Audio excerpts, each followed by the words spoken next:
Folks still talk about that spring when the snow let go of the bitter roots all at once, and the wind came off the peaks, sharp as a whetted blade. Clearwater looked the same as any small settlement in the Montana Territory. 2 alleys of false front buildings, a plank-walled church, and dust that settled on a man like years he hadn't owned yet. Victor Ellis rode in for seed and cut lumber, a plain errand for a plain man. He carried no thought of vows, not that day, not for a long time. He meant to trade, to nod, to turn his horse north for home before the light thinned.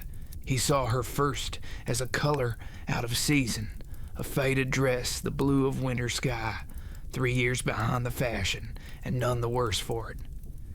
She stood near the church steps as if the boards themselves were holding her up, eyes forward, chin level, not pleading, not proud, just standing, as if she'd made peace with being seen and still passed by. Her name, he would learn, was Rosalind Cade. Before he learned it, he heard the talk in the dust, left at the rail by some wanderer who'd taken the west road. Parents put under by the fever, no dowry, no kin, no use. Victor swung down slow, the way a man dismounts in a crowd that hasn't decided what it thinks yet. He patted the sorrel's neck and asked the boy at the well if the preacher was about. The boy pointed at the door, trying not to stare at the woman who had become the settlement story. Victor pushed through into the cool, chalky quiet of the little chapel. A man in a black coat stood by the pulpit with a worn Bible in steady hands. The woman sat on the front bench, fingers locked together, like she'd set them there on purpose and meant to keep them that way. "I'll need a license," Victor said, voice low from trail-side habit. The preacher blinked, then lifted his gaze toward the woman and back to Victor, as if there were steps he must not skip. "You know the lady?" "No," Victor answered, "but I'll stand with her." Her head turned then, a quick look, not surprise so much as measure. He met it and found no begging in her, no challenge neither, only a tempered kind of waiting, the sort forged by too many cold nights and too much quiet. The preacher cleared his throat, mercy and concern in equal portions. "Miss Cade," he said, "do you agree to this?" Her voice carried like a hand placed lightly on the shoulder. "I do."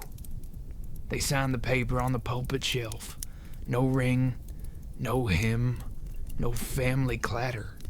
The preacher's blessing hung plain in the air, and then the new pair stepped back out into the bright. Victor saw to her bundle and what little she called hers, stacked it with his purchases, and set the team on the north road. She climbed up to the wagon seat without help. He didn't offer any, not from coldness, but from a sense that she'd had enough hands pulling at her life. The miles out were the old kind, ruts and sage, larks rising like thrown pebbles, sun moving slow. He told her where the ford ran shallow and when to tuck her shawl close. She spoke scarcely at all, still as a secret. When the roofline of his place climbed out of the grass, he felt the small pride a man allows himself when he has pared his home out of timber and sweat. The cabin sat tight against the wind as if leaning into it. Fence posts squared a small certainty out of the wide. "There's one bed," he said once the oxen were unyoked and watered. "You take it. I'll stretch out by the fire." "I can keep the cot," she said, eyes flicking toward the corner where he had a canvas roll and a soldier's blanket. He shook his head. "Bed's yours." They set to work the next morning without talk of arrangements. He seeded the little strip of oat ground and checked the barley he'd laid in before the last thaw. She mended a seam in the roof, then took a hatchet to lengths of downed pine like she'd swung one before. She burned a pot of beans and didn't curse. He ate them without remark and didn't flinch. There's a grace to two quiet people learning the shape of each other's days. It seldom makes a story that spreads, but it makes a life. The first storm found them in the second week. Clouds stacked like mountains, and the wind pulled at the chinking, so the cabin breathed colder than it ought. Victor lit the lantern and found her sitting on the cot with her arms around her knees, not afraid, only listening to the world knock at the door like it had business inside. "Storms trouble you?" he asked. "No," she said after a moment. "Only..." She let the word trail the way a thread slips from a needle. He settled on the floor across from her, back to the post. "Only what?" "Only that I have to remind myself this is not a dream I'll wake from." "Not a dream," he said, because he dealt in things a man could fix with his hands. After a while he added, soft as he knew how, "I reckon I know something about being left behind." She lifted her face then, and the lamplight found the work in it. The long hunger, the held breath, the seasons endured. Why me, she asked. It wasn't bitter. It was the simple question any soul asks when a hand is finally offered. He could have said a dozen things and been partly right. He chose the one that fit. "Because I saw you." That was all. No reply, no weeping. The wind wore itself out against the eaves. When he banked the fire and lay on the floor, he could hear her breathing steady above him like a second fire holding the room. Before dawn, she brewed coffee and waited until he sat to pour it, a courtesy that felt like a vow, said without words. Outside, the storm had rinsed the air clean. Inside, something small had shifted, the kind of turning a man feels in his bones before he knows its name. Spring moved along like a wagon with one sound wheel, steady, a little noisy, never in a hurry. On the third Sunday, Victor hitched the team to check a fence line that strayed near the creek. She came along without asking, a borrowed hat, riding low, her hands inside a pair of gloves worn smooth by another life. The creek ran full with snow melt. Cottonwoods shook their first leaves like coins. They ate cold biscuits on a log and said little. It was the crying they heard first, thin, sore-throated, the way a sound gets when there's no one left to answer it. Victor rose with that old soldier stillness he hadn't used in years.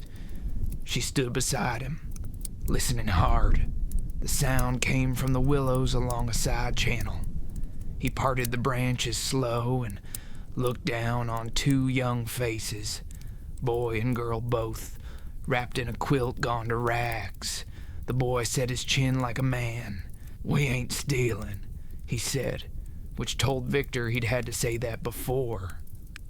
"We're traveling to Helena." "The name's Ryland," the girl whispered, rubbing her eyes with a fist like she meant to erase something she'd seen. "This is Ruthie." "Victor," he said. He tipped his hat toward the woman with him. "Rosalind." Rosalind crouched so her eyes met theirs level. "Where's your people?" "Taken by a cough," Ryland answered, not blinking. "We got sent on to Ken. Ken wasn't there." Victor knew that hard math. Roads end. Promises don't. He looked to Rosalind without meaning to, the way a man glances toward a compass he's grown used to checking. She didn't give him a plea. She didn't give him a lecture. She set her palm on the quilt and said, "It's a long way to Helena for two children on biscuits." "We can work," the boy said quick, like someone might shut the door. "We believe you," she told him. The pair rode home in the wagon bed, wrapped in Victor's extra coat while Rosalind walked alongside, for a mile to keep them from feeling watched like animals. At the cabin, she fed them slow, small spoons, long pauses. She covered a pot for later, and when the little girl's eyes began to close mid-sit, Rosalind shifted her to the bed like she'd done it every night of her life.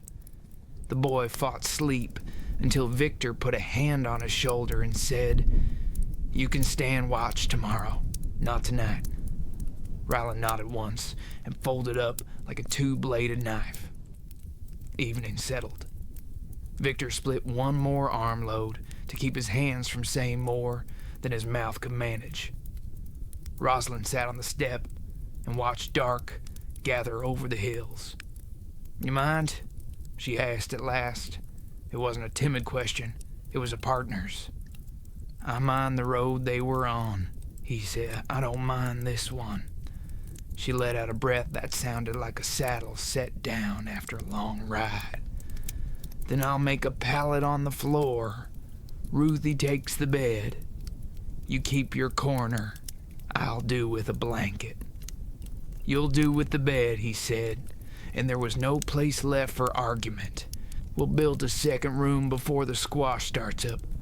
I'll draw the plan tonight." She watched him for a long moment. "You mean to keep them?"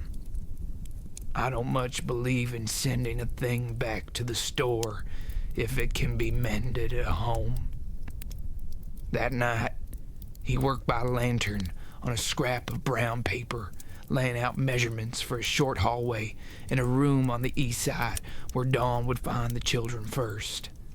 Rosalind sat near, darning a sock with her jaw set in that way he had come to read as concentration rather than anger.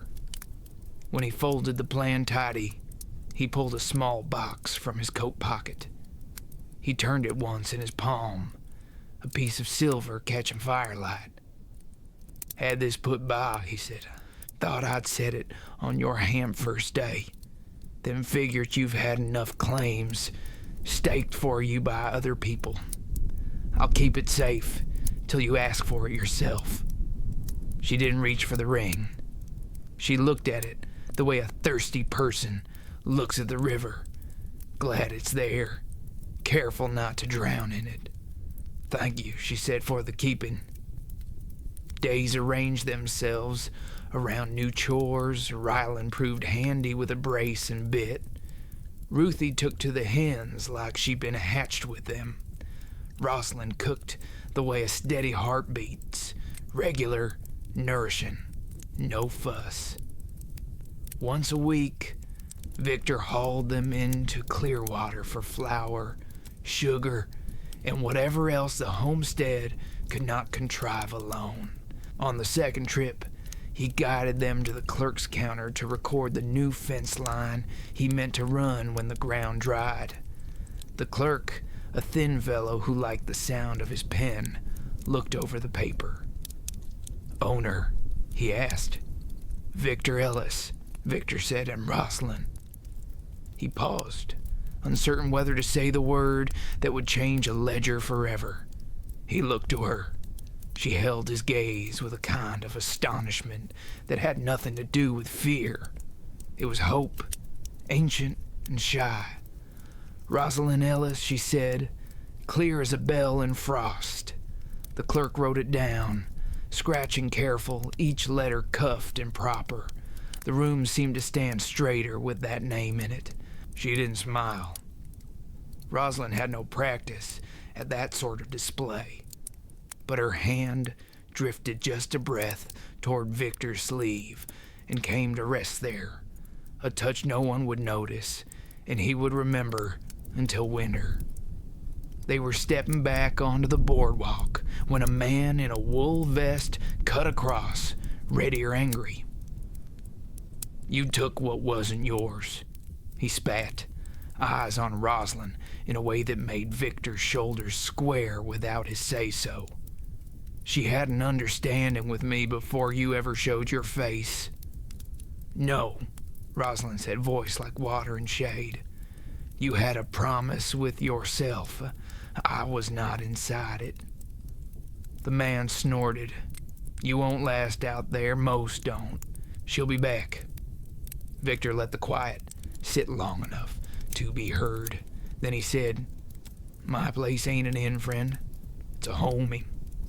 He tipped his hat like the conversation had ended and waited for the man to choose sense or shame. The fellow picked neither and simply stalked off, hands opening and closing like he lost hold of a tool that mattered. They finished their errands and turned the team north. Halfway to the ridge, clouds began to build again, the high white kind that stack like forts.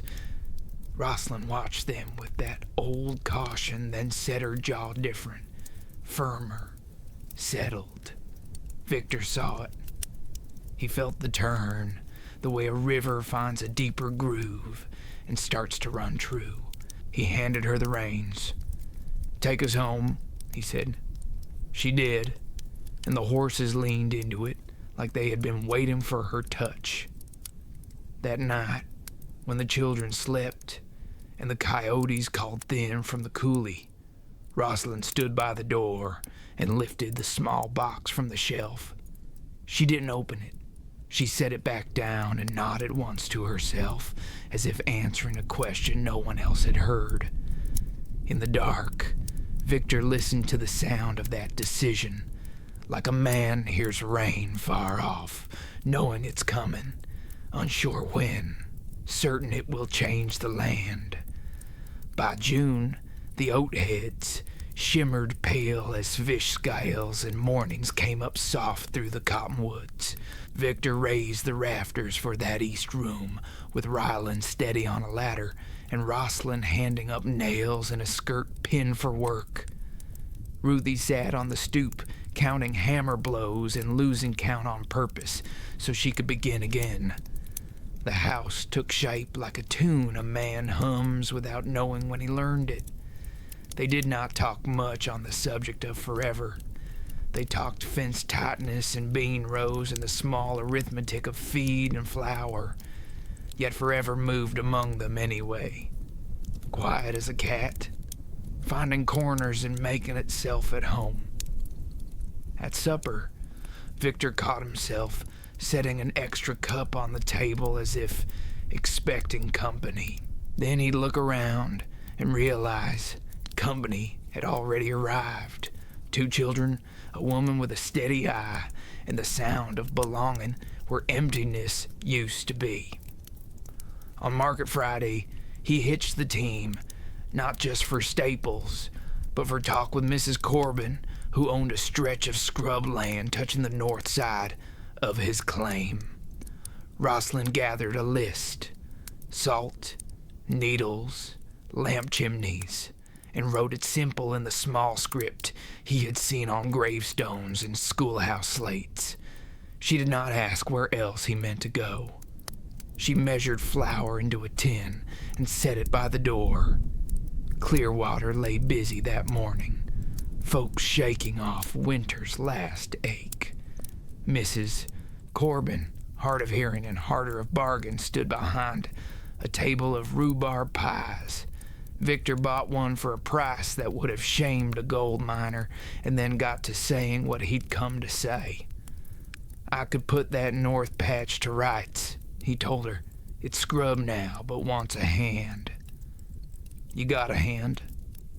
"4," he answered, thinking of small palms around a bucket and a woman's fingers turned clever with work. She watched his face long enough to judge it honest. "You aim to plant?" "In time. First offense." He named a figure modest, even by frontier measure. She winced like he'd pinched a nerve.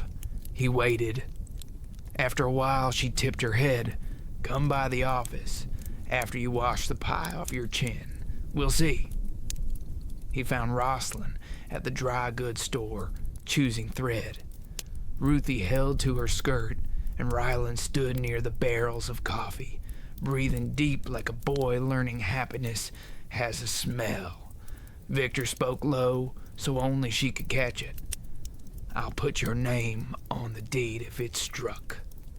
Her hand paused over the thread box. For a breath, The room turned still as a church. "That isn't required," she said, quiet but firm, as if defending him from a needless expense. "Maybe not by law," he told her, "but I set my own laws under my roof." Her mouth curved into something that hovered between a smile and gratitude, the kind of look a person wears right before the sun finds them after a long shade. "Then I'll bring the children and stand by when papers are signed." They did. Mrs. Corbin, full of pie and grudging respect, sat behind the clerk's desk and scrawled her name. Victor wrote his.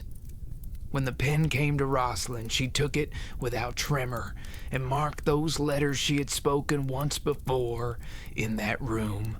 Rosalind Ellis, each line a sure step on solid ground. The clerk sanded the page and blew the grit. "Congratulations," he said, sounding surprised. "It's good soil under the scrub."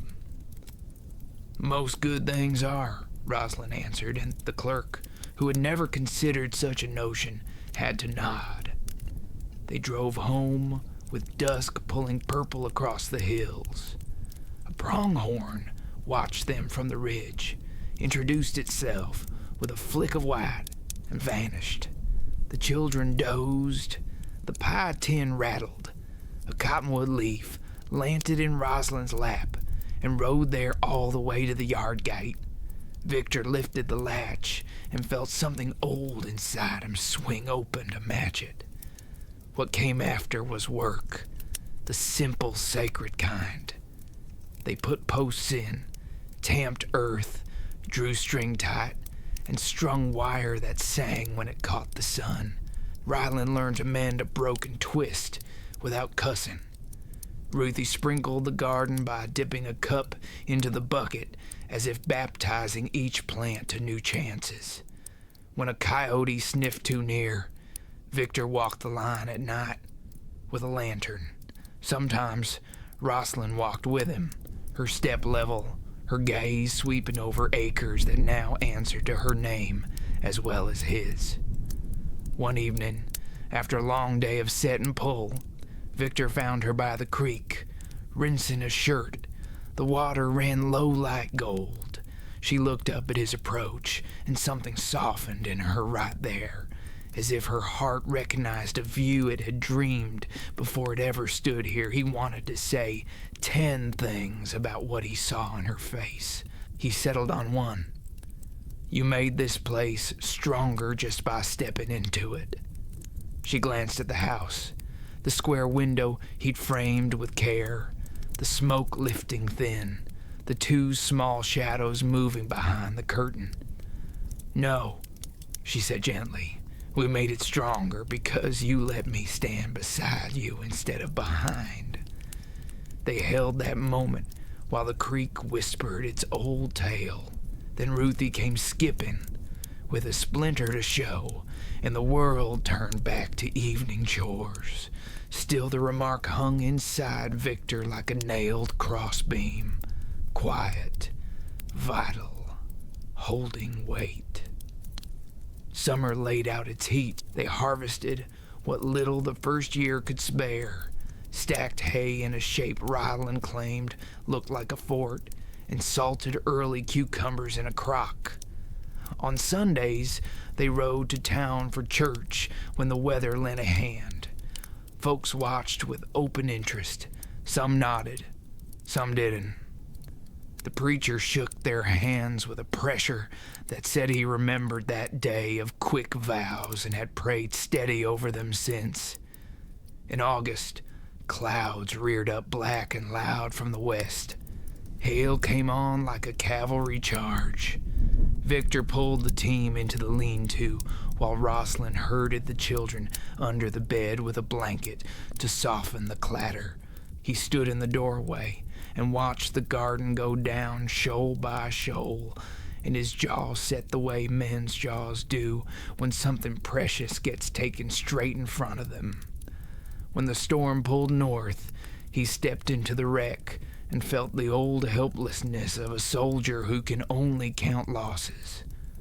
Rosalind came to his side, skirt wet to the knees, hair stuck to her temples. Her voice wore no despair. "We'll replant what can be replanted," she said, "and we'll pickle the ruins for relish. It'll taste of grit, but it'll carry us." He looked at her, then at the yard, and for the first time in a long time, let himself say what rose honest. "You are the bravest person I know." She shook her head. "I'm just someone who learned to stay." "Staying," he said, with all the weight his throat could hold, "is the bravest thing."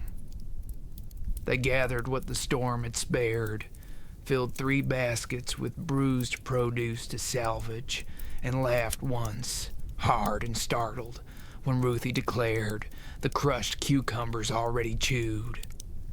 That night, after the children slid into sleep and the wind wore itself thin, Rosalind took the small silver ring down again.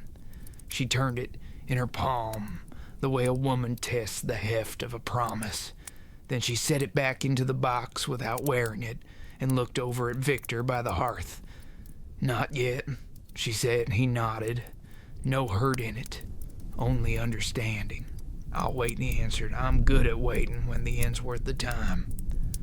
Outside, lightning showed itself one last time far off over the prairie, then gave the land back to the stars. Inside the house smelled of warm wood and vinegar and rain.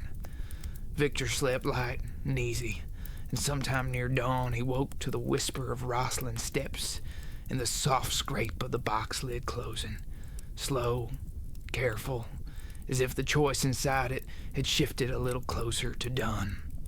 September fell in quiet, leaf by leaf, until the hills wore a brown coat and the creek turned thin and talkative. The new room on the east side kept the dawn where the children could find it. Ruthie made a census of sunbeams every morning with serious eyes. Ryland learned to oil hinges without being told. Work smoothed them all like a river does stones. Victor took the old army tarp from the loft and stitched it to a frame for a windbreak. Rosalind sealed jars by lamplight. Beets, green tomatoes, a fine, spicy relish born from hail and good humor. They stacked wood to the eaves, and then stacked more. A man in this country never lost his fear of winter. He only learned to bargain with it ahead of time. One cool afternoon, the preacher rode up with a saddlebag and news. He took coffee at the table, turned his hat in his hands, and glanced toward the children at their lessons. "I hear your name on folks' lips these days," he said. "Not all of it kind. Some say quick marriages don't take. I say the Lord stitches with strong thread where people hold still." Rosalind poured a second cup and met the preacher's eye straight. "Yeah, we aim to hold still." The preacher nodded. "If ever you want a blessing spoken in front of neighbors, just say." He rose to go, then leaned on the doorframe like a man setting down a burden. "And Miss Rosalind, I'm glad to see you with a roof that answers your name." He tipped his hat, old-time courtly, and left them with the soft cluck of hoofs departing.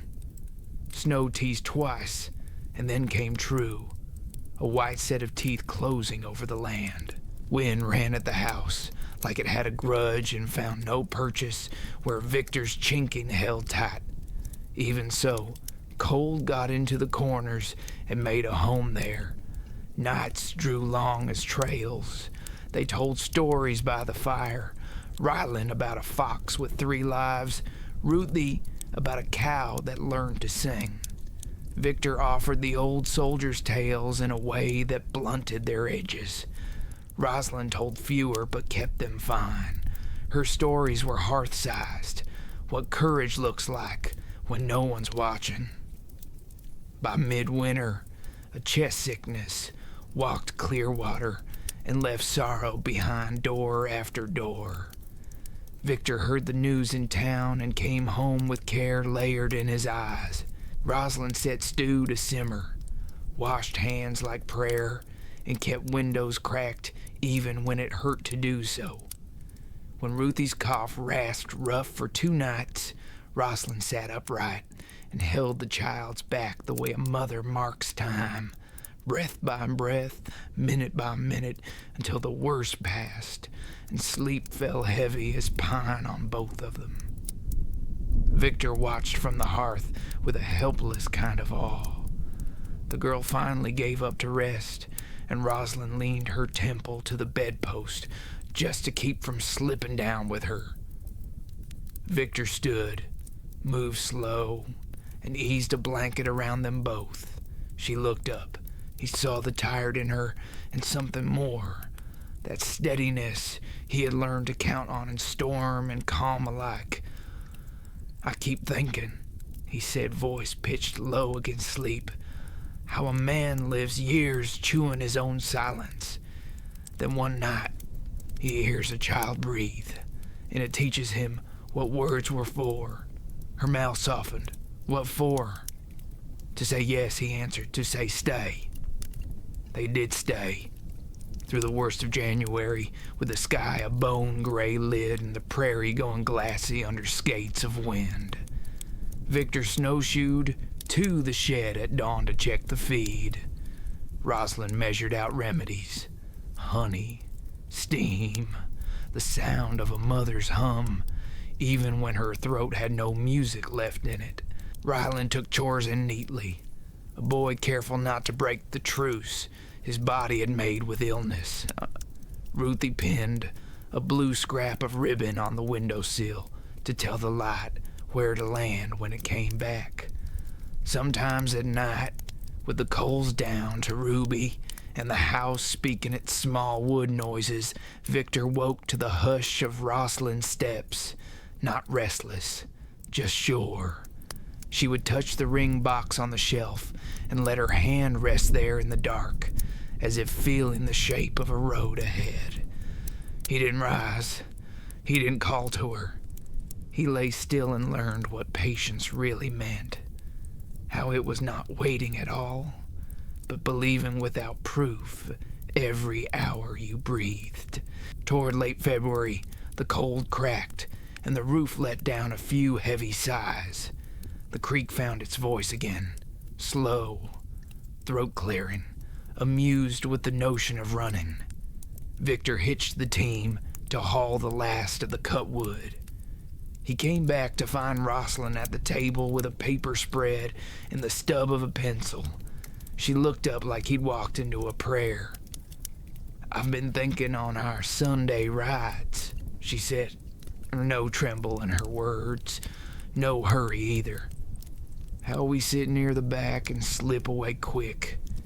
We don't need the back door anymore." He eased onto the bench.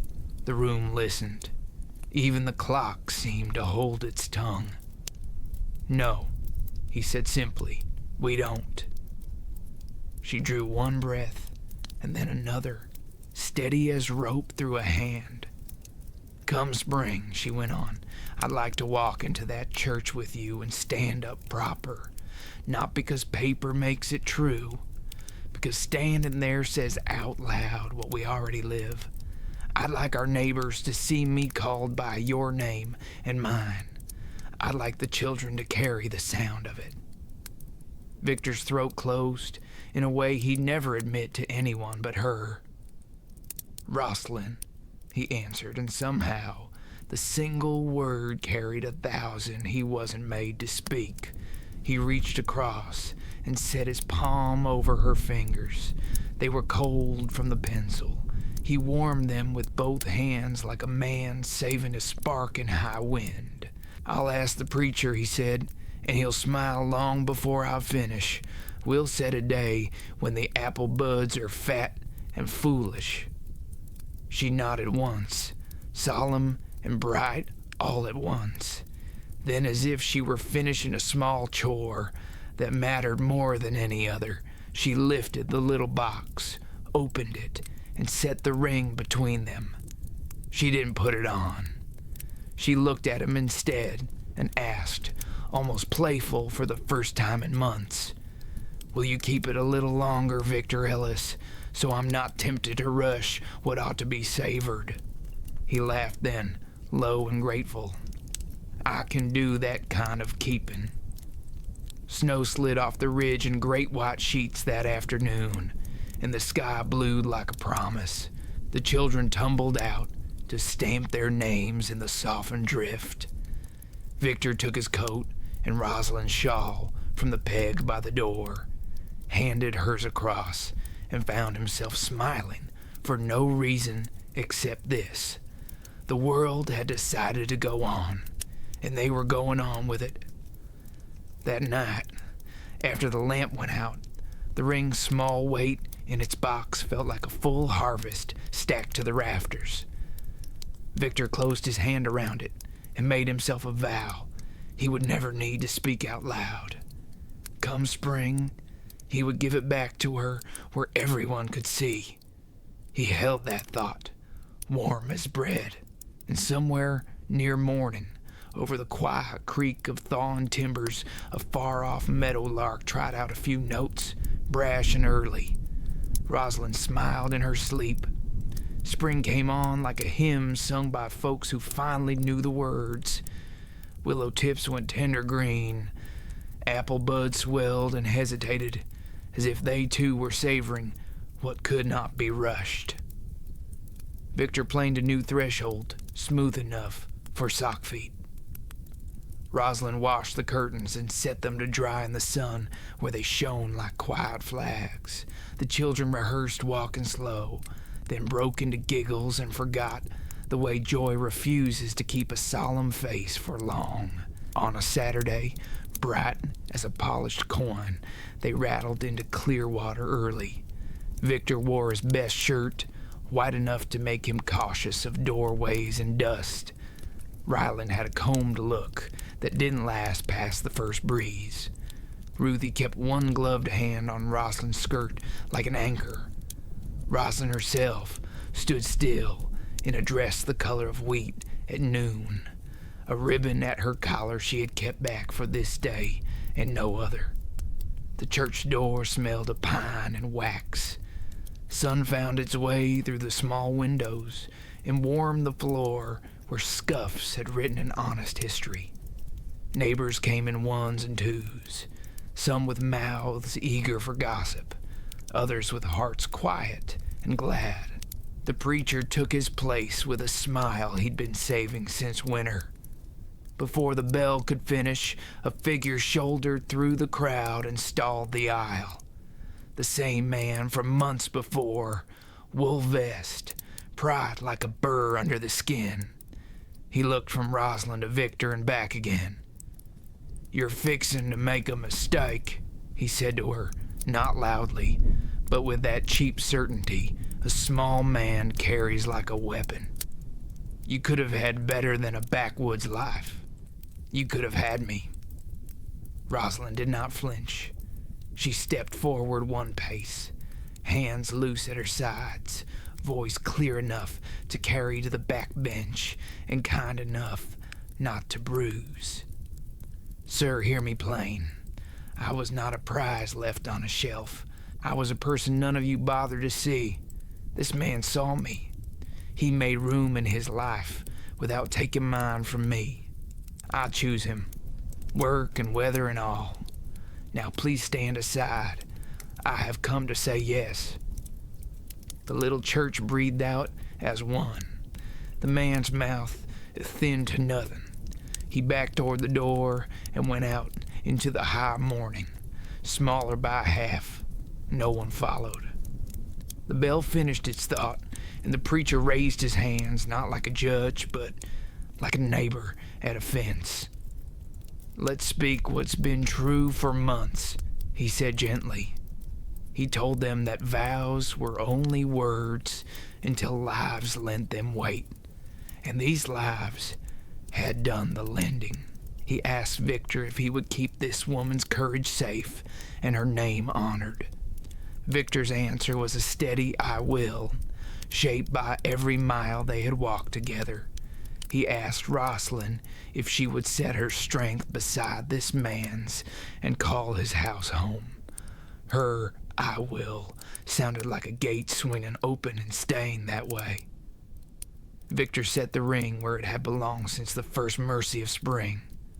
Rosalind's fingers trembled and then settled as if the silver remembered her, and she remembered it. Ryland stood tall as a fence post. Ruthie cried quietly into her glove and came up smiling. They stepped into the sun, and neighbors who had drawn back all winter now came forward with the awkward goodwill of folks ready to be better than they were yesterday.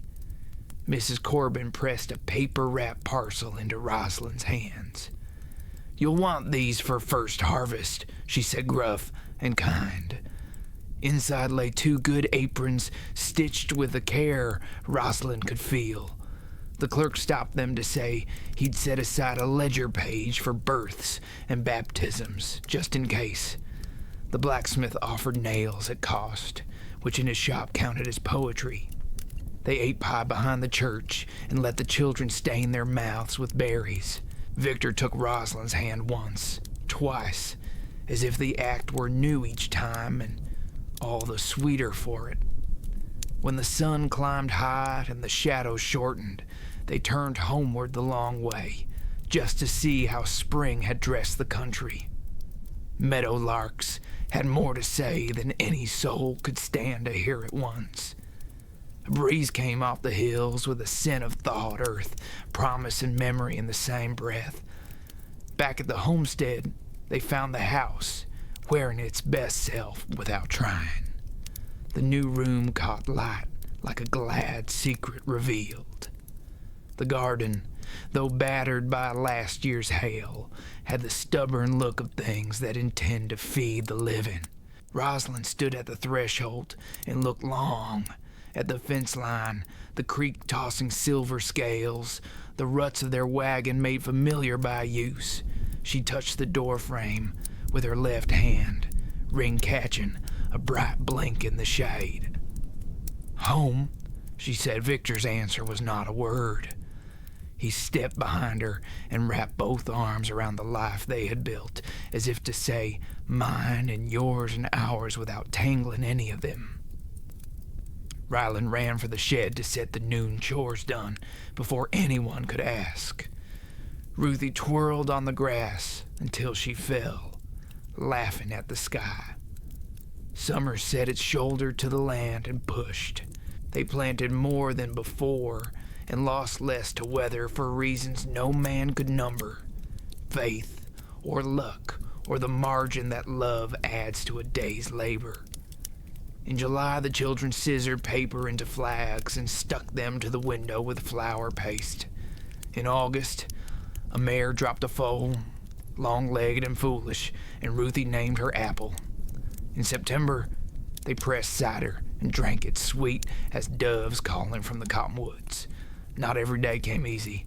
Fences broke, a calf sickened and lived. Victor cut his palm once and bled more pride than harm. Rosalind sat up nights when a fever brushed past the door and turned aside. They argued a few honest times and learned new ways to bow without breaking. Each trial set another small rivet into the long beam of what they were making.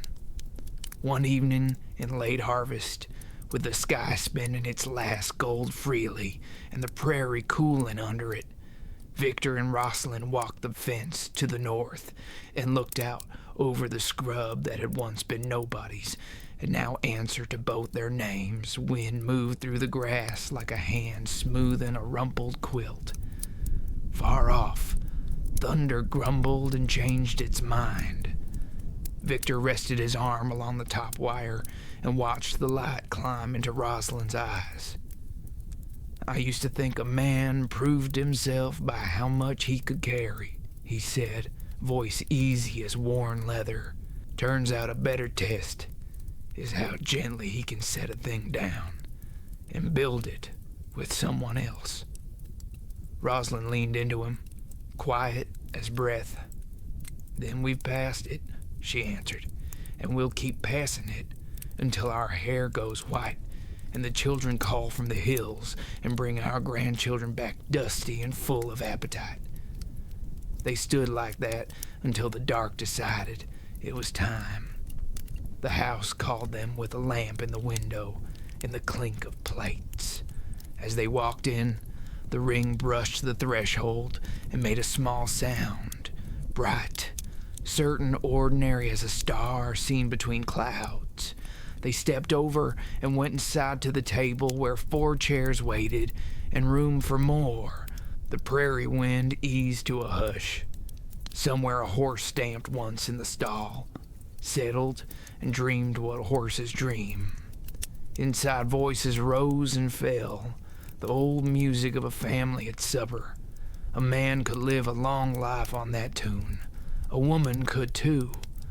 And if the country cared to remember anything about that spring when snow let go and vows took hold, it might tell this.